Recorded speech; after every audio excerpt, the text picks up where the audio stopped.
Tsaka, wag mong iisipin na hindi ako proud sa atin na sobrang proud ako. Okay, pero wala nang problema. Let's just tell everyone. Hindi. Dahan-dahan lang. Saka na lang kapag nakaalis na ako. Ilang linggo na lang naman eh.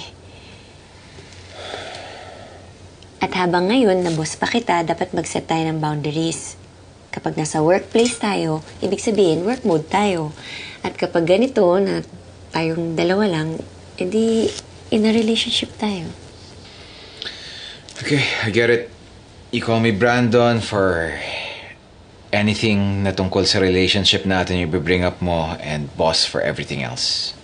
Sabi ko na nga ba eh, fast learner ka. Of course, I'm perfect.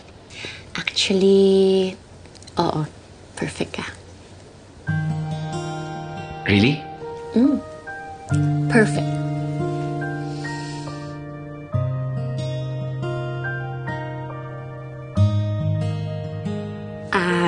Tubig.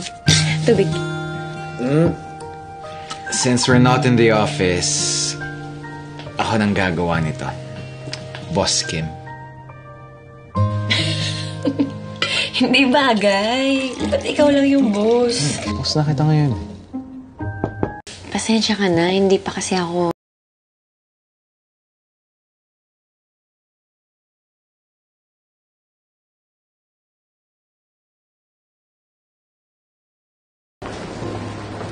Ang daming tao.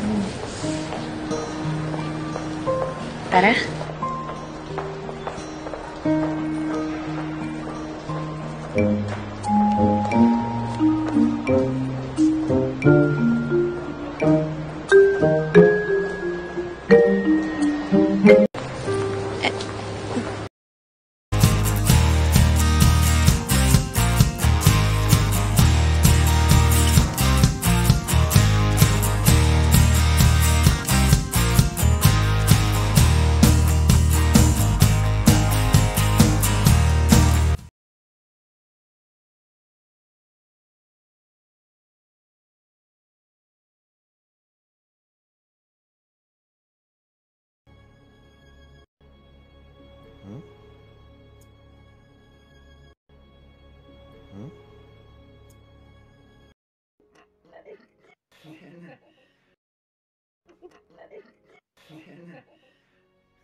Masisi, lahat na binighani.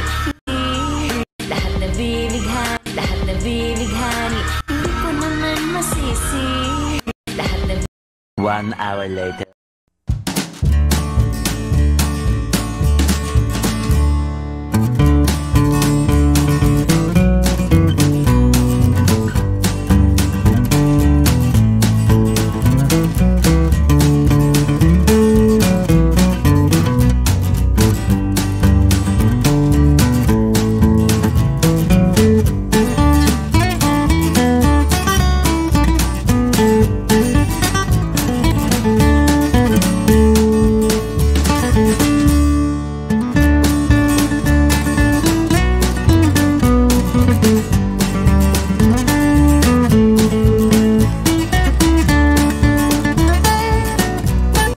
A few moments later.